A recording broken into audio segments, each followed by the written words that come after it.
Tonight, one stride at a time, supporting those who serve.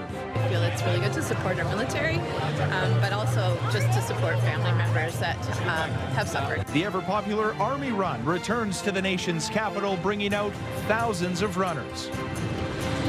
An effective way to make the roads safer or a cash grab. This is a very bad area. It's a high-speed area, and I understand why we need it. As the debate over photo radar cameras heats up, some are taking things into their own hands, vandalizing cameras across the city. And getting pumped for a brand new season. This is my first time being at SensFest, and I'm glad to be here. The Ottawa Senators host a festival for the fans as the team kicks off its preseason against the Leafs.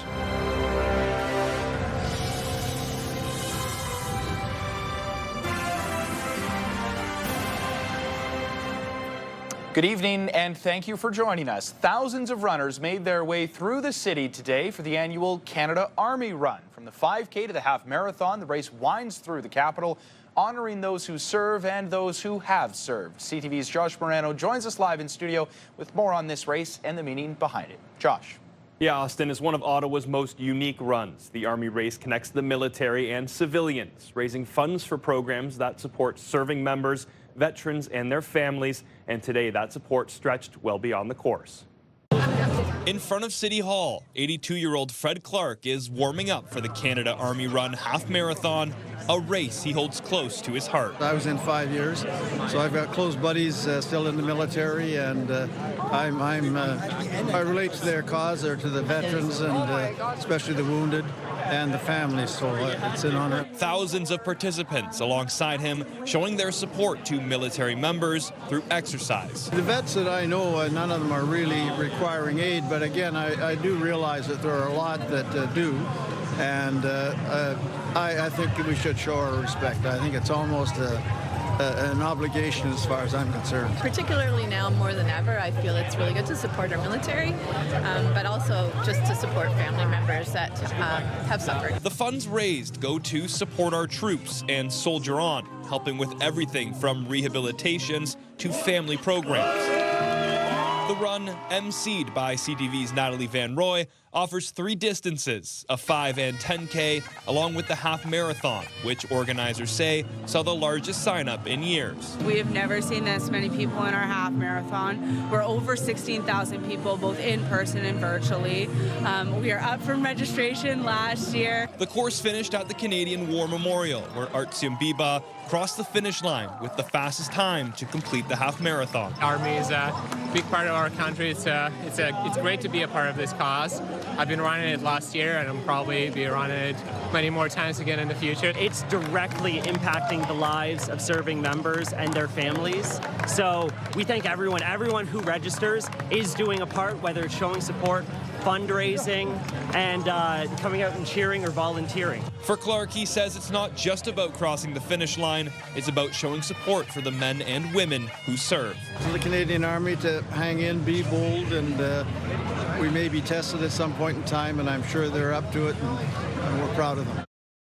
Organizers say they were blown away by the support they saw today and how many people came out to run, and they hope to see a similar turnout at next year's race. Austin. Yeah, and a beautiful day for it as well, Josh. Thank you very much for this. CTV's Josh Morano reporting live for us tonight.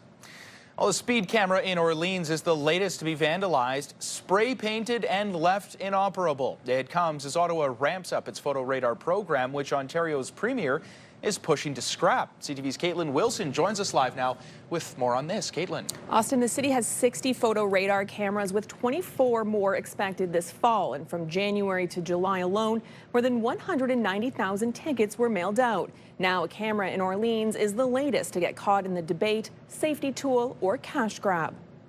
I thought it looked kind of strange, so I had to come back by feet and come take a look. Pierre Collins was driving by when he says he couldn't help but notice the orange spray paint. This is a very bad area. It's a high-speed area, and I understand why we need it.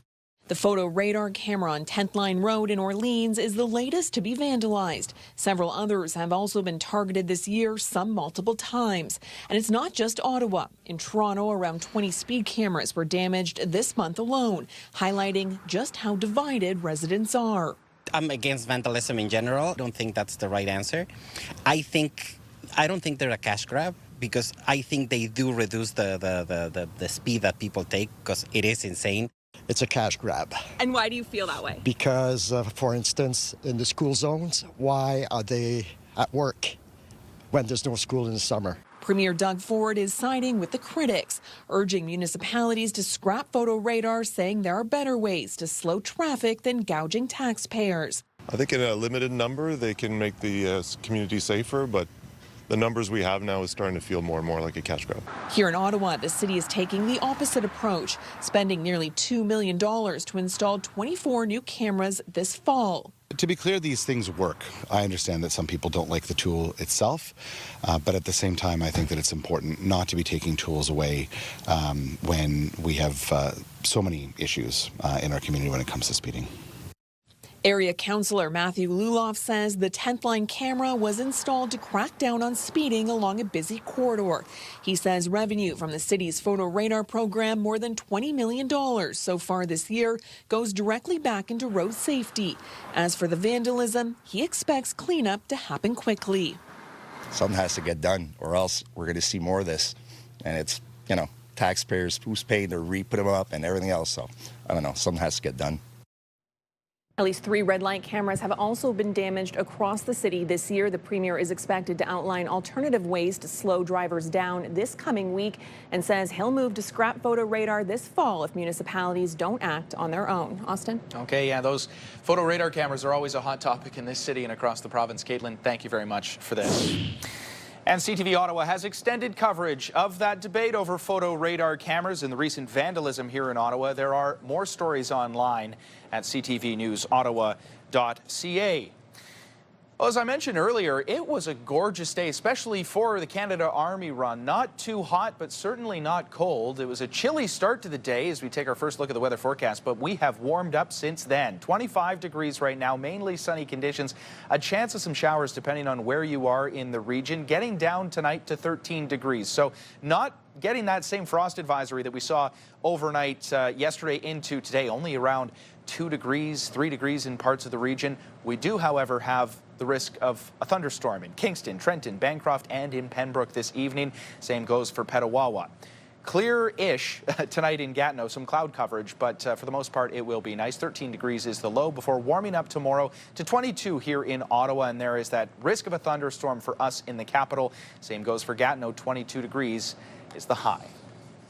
Well, for over 70 years, Canada has recognized the state of Israel. Now, today, it moved to officially recognize Palestine as a state, something that was matched by a number of European allies.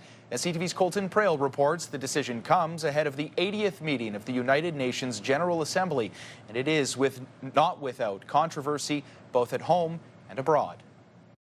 Tomorrow, ahead of the UN General Assembly, Mark Carney and other world leaders will meet for talks aimed at advancing a two-state solution between Israel and Palestine.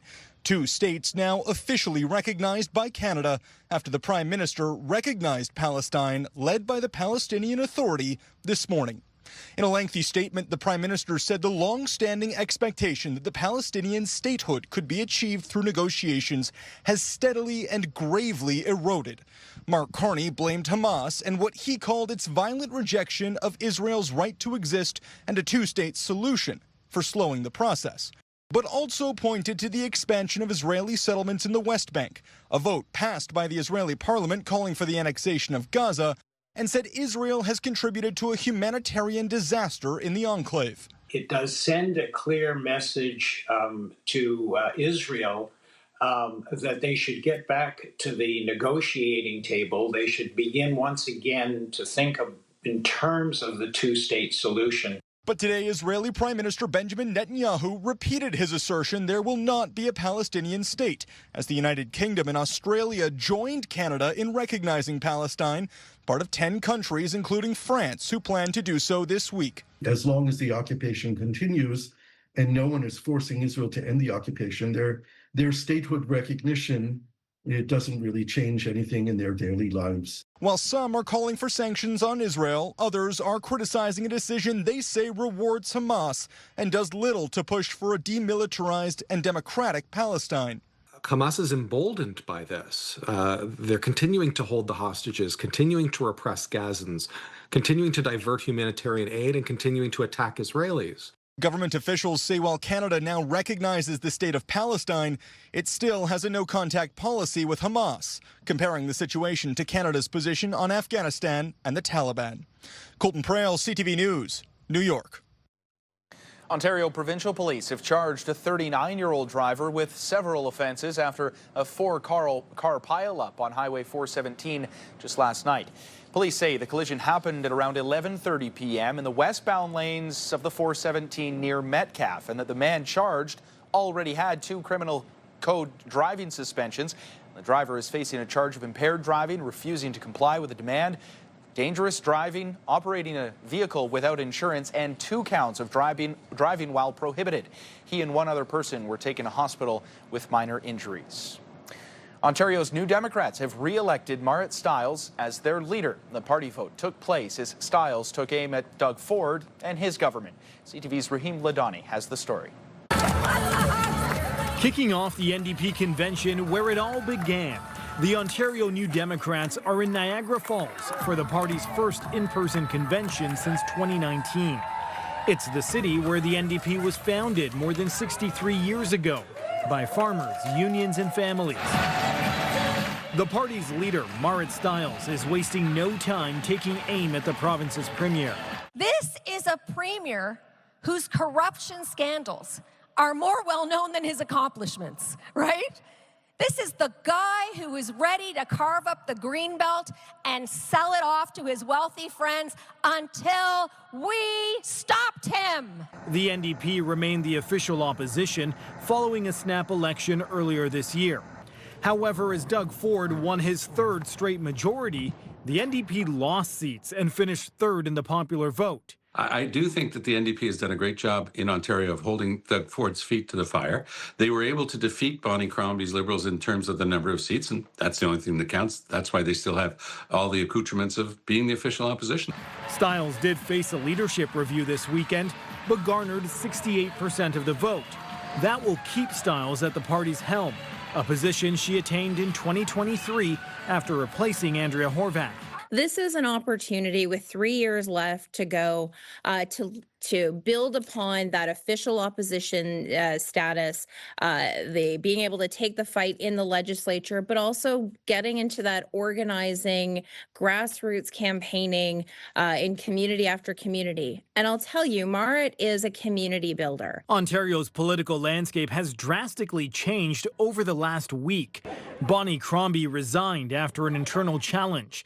That's left the Liberals to hold their 3rd leadership race since 2020. The NDP and Stiles may use that as an opportunity to gain support. They're promising to stay true to their values, be better prepared next election, and change how they operate. We need to make change in this party if we're going to be able to defeat Doug Ford in the next election, and we will do that, and I meant that too. The provincial legislature will resume on October 20th. Raheem Ladani, CTV News.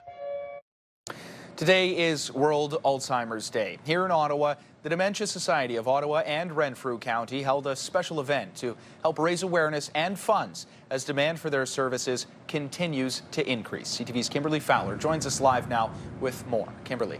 Well, Austin, World Alzheimer's Day comes as we hear some alarming projections from the Alzheimer's Society of Canada. The group is predicting more than 1 million Canadians will be living with dementia by 2030. Here's a look at the current situation across the country. Roughly 770,000 Canadians are living with dementia. And in Ottawa and Renfrew County, there are about 24,000 people with the disease. Today, the Dementia Society of Ottawa and Renfrew County held the Walk for Dementia. The event, a 30-year tradition in the city, helps raise awareness and crucial funds for the group that supports those who are living with dementia and, of course, their caregivers. It's okay that you need some support. It's okay that your loved one needs some support. Reach out to family. Reach out to friends. Stay connected. Please don't isolate yourself. And call us. We're here to help you. The 1 kilometer walk took place on St. Laurent Boulevard near the Dementia Society Center.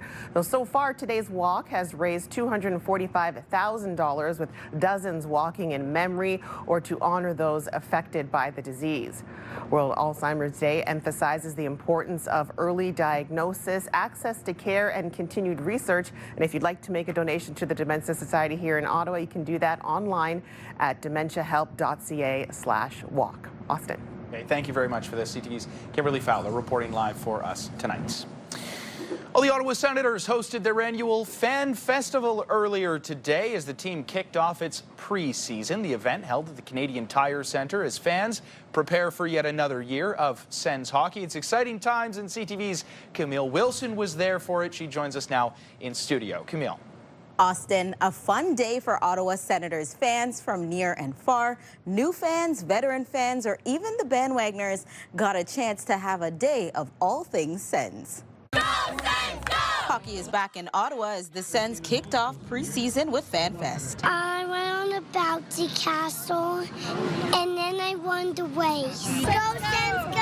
Rory, already a big Sens fan, is taking a shot at what could be his future career. Good way to start off the season for sure. I mean, lots of energy obviously after the playoff series last year, so nice to kind of see the turnout today and have the city still buzzing after the run last year.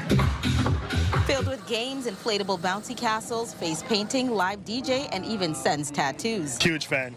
Since birth almost. It's been a family tradition for 27 years now. I've been coming with my mom, my dad, but this time I'm lucky enough to come with my girlfriend and sister-in-law. For some, hockey is a love affair. I'm a sports guy. So, oh, he is. His first love is sports. Huge fans. I watch every game or come to the game. He made me do it. I converted. That's what marriage is. Conversion. A day like today is one to not be missed. We came from Montreal. We've been Sens fans for quite a while now. FanFest creating a lot of opportunities for fans to interact with players with a live red carpet and autograph signing.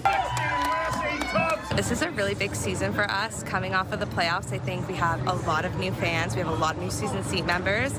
So we're really excited to kind of get everyone hyped. I think in April, it was a really big moment for us. So I think we're coming into the season just really, really excited for what's to come. And the fans are just as excited, hoping for one thing. I just want to see them get into the playoffs again. Maybe win the cup. I'm just hoping that we get a great win this year. Hopefully the playoffs. Continue the momentum we had from last year. Stanley Cup win. Same thing as last April. Make the playoffs again and hopefully go further this time. The Sens taking on the Toronto Maple Leafs this afternoon in an early battle of Ontario. Sens lost 4-3 to the Leafs. Unfortunately, not the outcome the Sens would have liked in their first official pregame games this season. But fans are still excited and hopeful to see how far they will go this year. Austin. Yeah, of course. Great stuff, Camille. Thank you very much for this. CTV's Camille Wilson reporting live for us tonight. That something like this could have happened is not even believable. Just ahead, U.S. President Donald Trump and other high-ranking American officials gather for Charlie Kirk's funeral. Before we go to break, here's a live look through our Centennial Glass Skycam. It's currently 25 degrees.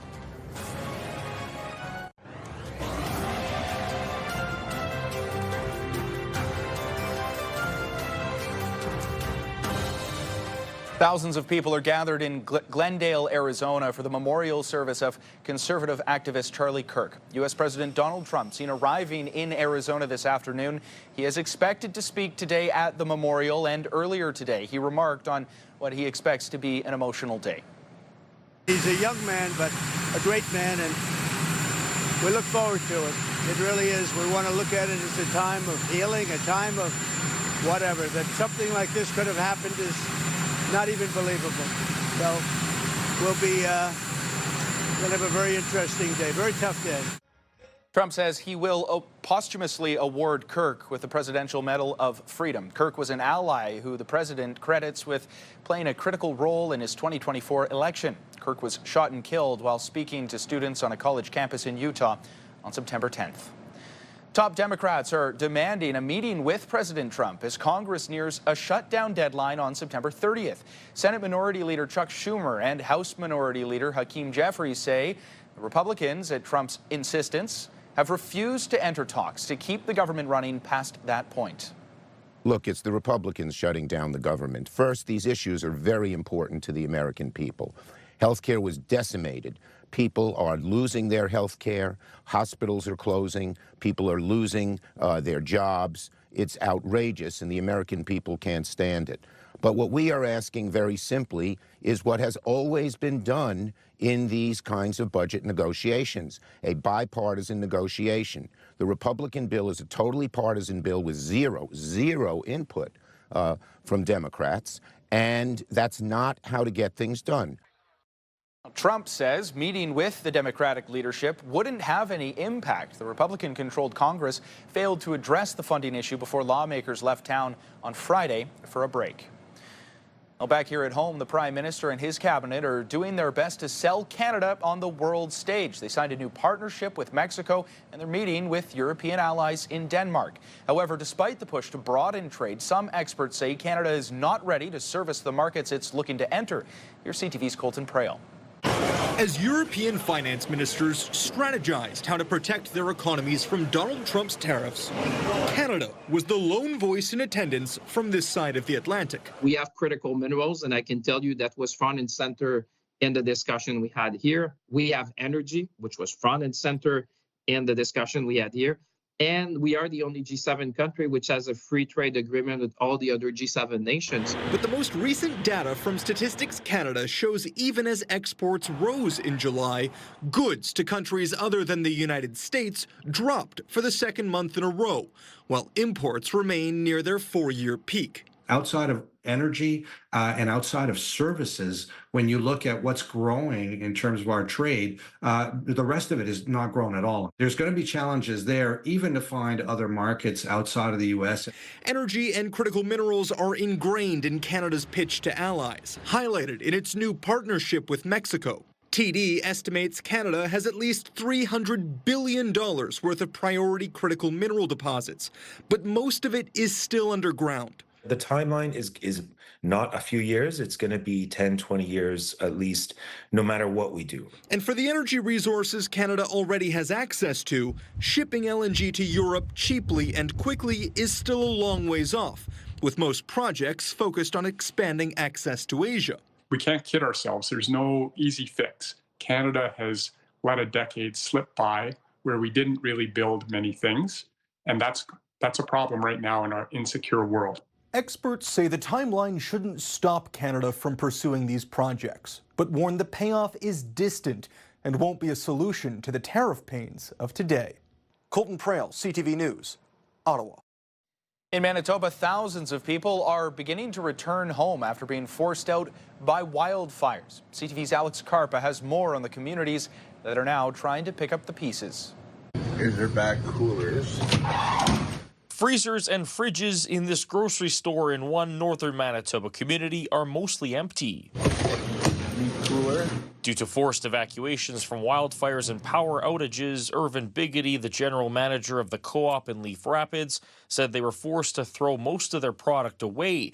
They say it's costing them over $1 million in losses. There are stuff that we're still writing off today that because nobody's buying anything, they're expiring. Irvin has been in the community since August 23rd, preparing for residents to return. He says it's been a very challenging summer. We don't want to lose more product. We don't want to keep, throwing stuff away. We want people to come home and buy our groceries and buy our meat and buy our produce. Many evacuees like Irvin have made their way home and are returning to some sort of normalcy, but many people are still stranded in places like Winnipeg, waiting to find out when they can return to their communities. Last week, residents were told they would be able to go home to Leaf Rapids, only to find out 24 hours later that a return would be halted. Rose Biggity, who has been away from her home since July 8th, says it's been really difficult. I miss my baking, my cooking, my cleaning. I miss getting up to my own home. The earliest Rose was told she could go home is the beginning of October, but she says she won't believe it until she's on the plane. We missed our summer. We missed all the things that people like to do in Leaf Rapids. As grateful as Irvin is to be home, he says it's going to take a long time for the community to thrive like it once did. Home doesn't look like home anymore. Representatives from the town of Leaf Rapids said they are working on re-entry plans, but when residents get to return home remains unclear. Alex Carpa, CTV News, Winnipeg. Ever since the news came out, I've been jumping for joy. Still ahead, how an Olympic hopeful living in Oakville is reacting after the news his family will likely avoid deportation after months of stress. Get the latest live local breaking news. Sign up now for our morning and evening CTV News Ottawa newsletter. The best local content from CTV News, Your Morning Ottawa, and News Talk 580 CFRA. Get it all in one place. Sign up now at ctvnewsottawa.ca. The CTV News Ottawa newsletter is brought to you in part by CAA Business.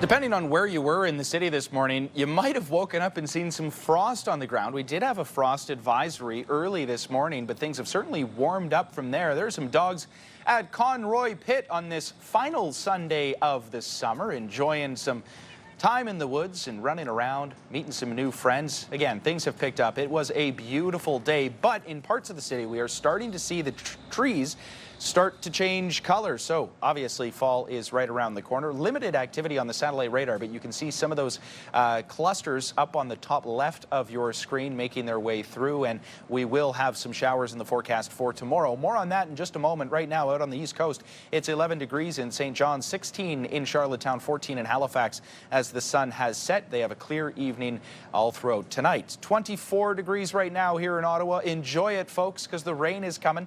22 in Toronto, 23 in Windsor, and pretty warm out in Saskatchewan. Look at Regina, 31 degrees. That's the hot spot in the country right now. Nothing but sunshine. Same goes for Saskatoon with a current temperature of 29 degrees. Things cool off as you head a little further out west.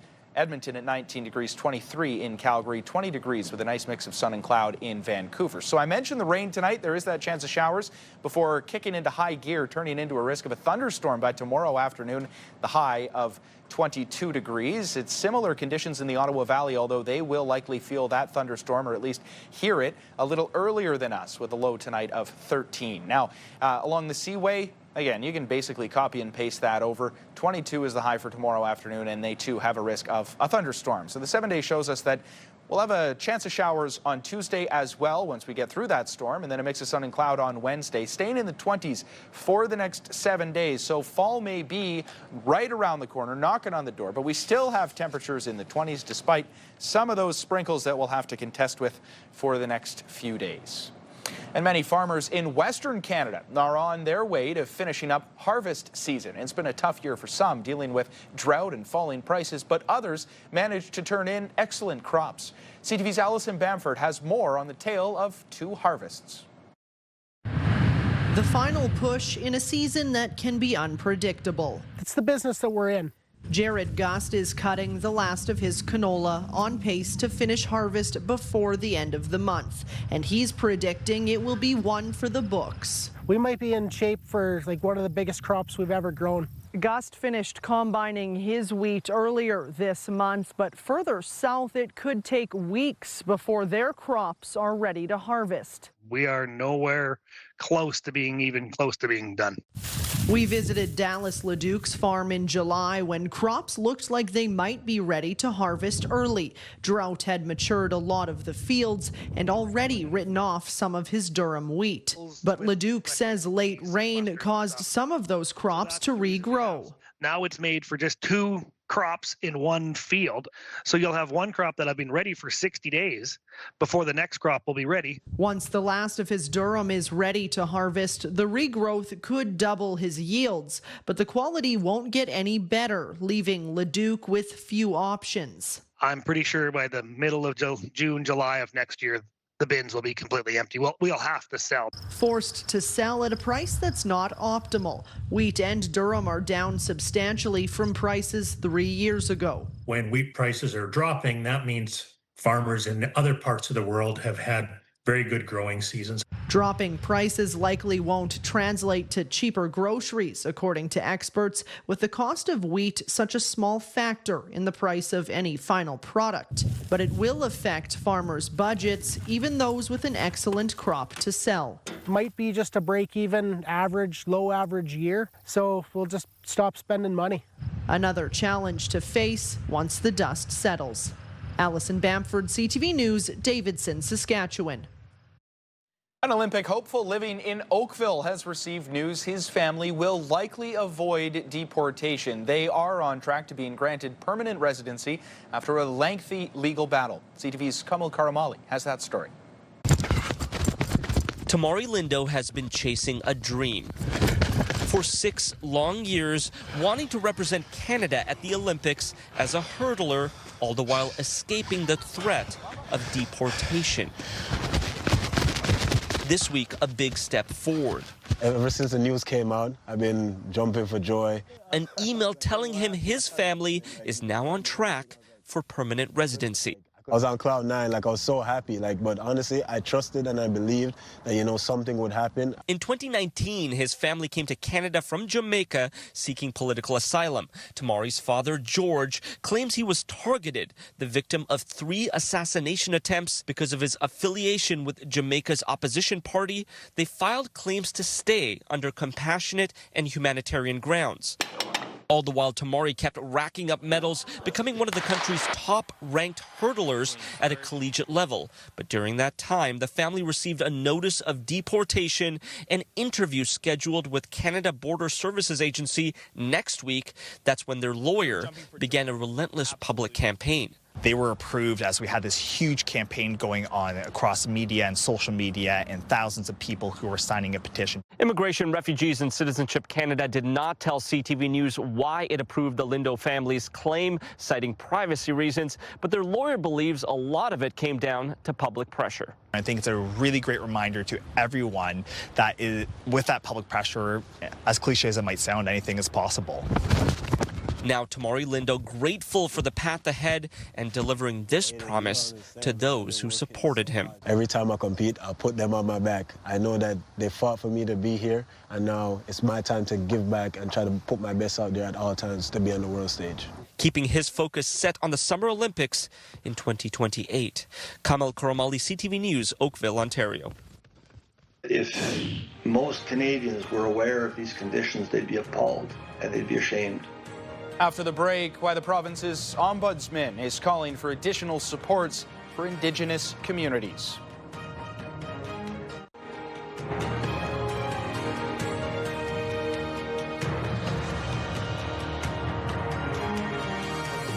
Well, in case you missed it this week, the Ottawa Heart Institute has announced an ambitious plan to screen 1 million Canadians for heart disease. And as CTV's Dave Charbonneau reports, this extra screening will help with early detection. With this, we know that we are giving the very best possible care to our patients and community. Heart disease is one of the leading causes of death in Canada. That's why prevention is key. And now, a new plan launched at the University of Ottawa Heart Institute. The goal is to screen 1 million people for heart disease. It's called Your Heart, Your Institute, and Our Future Together because it's about people's heart health and trying our commitment to you and your heart health. It's about the Institute being the People's Institute, and it's about working together for the future. The plan also includes expanding telecardiac care and the Canadian Women's Heart Health Centre. It's a bold forward look at some of the things that we want to focus on over the next 5 years. As he's doing his blood pressure. Mobile units are a key part of the strategy, bringing heart screening to community centres and public venues to reduce barriers. Currently, we have a mobile unit that does valve screening. So we go out to community centres, sometimes public sites like malls. But to reach 1 million, they'll need to up the intensity, adding more tests, more sites, and more staff. The screening we would do with 1 Million Hearts is a little bit more intensive, but we plan to use that same model to go out into the community and do screening at those sites. The Heart Institute says much of heart disease development happens silently over years, so this data will be crucial to identifying risk early enough to act. We know that people who have heart disease, often it goes undetected for a very, very, very long time, often decades. So we need information about those risk factors in order to make earlier decisions. And that's going to help us, intervene and prevent, hopefully, heart disease from ever developing. But to do that, we need to have that information. We need to collect that data. And right now, we just don't. The hard work has just begun. The University of Ottawa Heart Institute handles more than 240,000 patient visits annually. Dave Charbonneau, CTV News.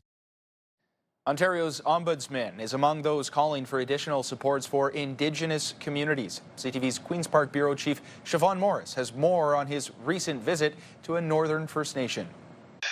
Most Canadians were aware of these conditions, they'd be appalled and they'd be ashamed. Ontario's ombudsman says his eyes have been opened after residents of Niskandiga First Nation opened their doors to him this week. The Ojibwe community, some 500 kilometers north of Thunder Bay, has been without clean drinking water for 30 years. A situation Paul Dubé calls unconscionable and shocking in 2025. Every day, this man has to drive around with a truck handing out the ration of 1.5 liter bottles to each adult and 1 liter to children. Dubé was greeted by children with handmade signs pleading for basics for their community. The medical clinic or nursing station is boarded up due to contamination. So now there's no emergency room. There's no adequate treatment rooms.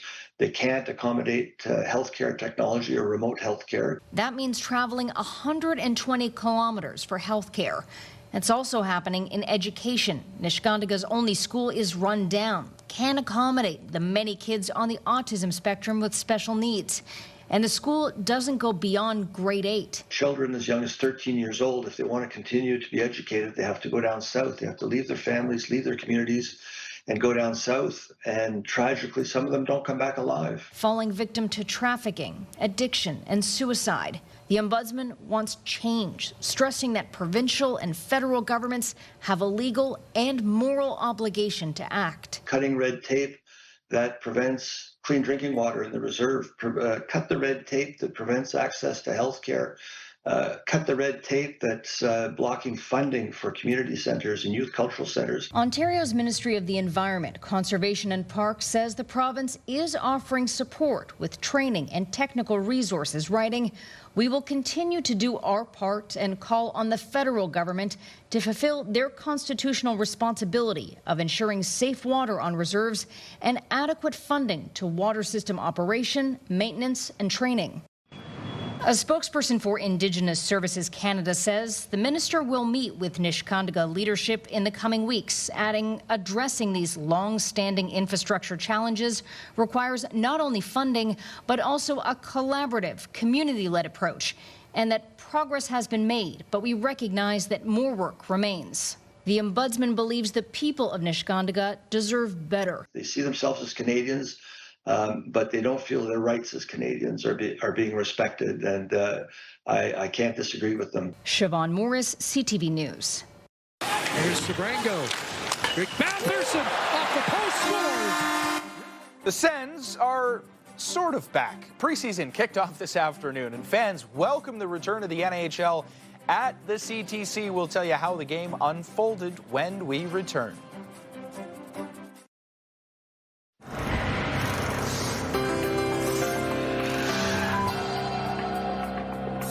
In tonight's big picture, French waiters put their speed to the test. They were racing through Paris, raising awareness about the role of the cafe in French culture.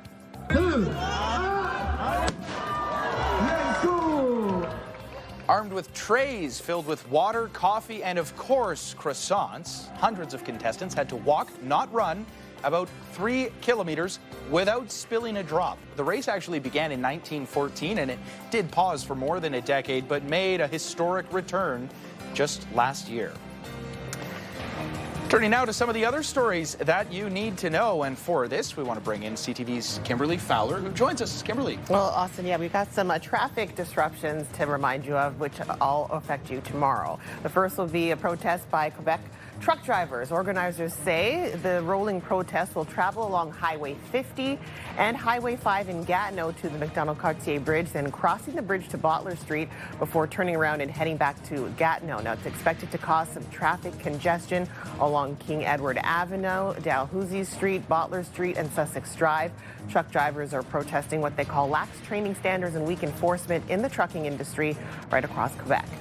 Elsewhere in our region, a 12-kilometer stretch of Highway 16 will be closed for 4 days starting tonight.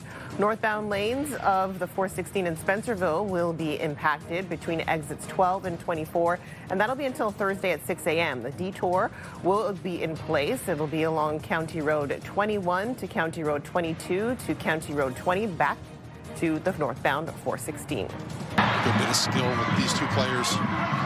As he continued, Tabla inside, Antonoro into the back of the net. Gabriel Antonoro opening up the score for Atletico Ottawa, hosting Hamilton's Forge FC. It was a clash of the Titans as well. Now, both of these teams, they've been battling for first place in the Canadian Premier League the entire season. And this game, it ends in a 1-1 draw. So Hamilton remains 2 points up on Ottawa for that top spot. Atletico's next match is set for next Saturday at TD Place, and that'll be against Calvary FC. Here's Sabrango. Rick Batherson off the post scores. And hockey is back, well, sort of. Ridley Gregg taps it in to get the Sens on the board in this one. The Ottawa Senators kicking off their preseason against the Leafs at the Canadian Tire Centre.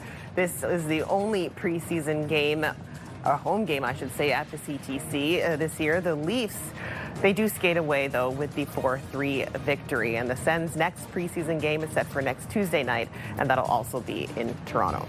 I was surprised to see as well in this one. The Sens started a lot of their big guns. For sure. At the very end of the game, Tim Stützle, Brady Tkachuk, they had Claude Giroux out there. Ullmark, though, was pulled pretty early, though. Yeah, right. I mean, that's preseason. But so nice to see hockey fans get a little bit of action back into the CTC. And the chirping has also started It has already begun. Go Sens, go. It's amazing to have this many people come out. There was even overflow on the street. After the break, putting a ring on it. We'll tell you why these pups tied the knot. Their wedding, it actually drew a massive crowd in Halifax. But before then, here's a live look through our Centennial Glass Skycam. It is 24 degrees out there right now. The National Capital Region is jam-packed with incredible experiences you don't want to miss. Hey, I'm Sanaya Taylor, your iHeartRadio Weekender, powered by Barrhaven Ford. Get the inside scoop on all the biggest and best events every Thursday, Friday, and Saturday on CTV, Move 100, Pure Country 94, TSN 1200, and News Talk 580 CFRA. iHeartRadio Weekenders is powered by Barrhaven Ford, Ottawa's newest and largest Ford dealership, and Ontario's #1 Ford EV dealer. Hairstyles, courtesy of Salon Fiorella. Here's a recap of the top local stories we're following right now.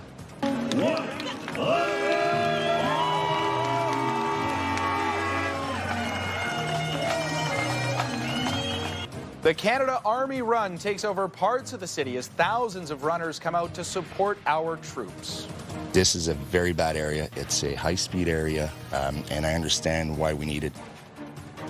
As the debate over photo radar cameras heats up, a camera in Orleans is the latest to be targeted by vandals. Go, Sens, go! Go, Sens, go! And the Sens, looking to build off a strong year, kick off their preseason with a special festival just for the fans. That was a beautiful day for it, too. That's really the story of this Sunday as summer ticks away. We are waking up, however, to some nasty conditions. We have a chance of showers and a risk of a thunderstorm as well, despite that warm wake-up temperature of 14 degrees. Warm for this time of year, I should say. 22 is the high tomorrow, 23 the high on Tuesday. 30% chance that carries over, the rain I'm talking about. But staying in the 20s, the low 20s for the next 7 days, and a bit of a mixed bag when it comes to the conditions.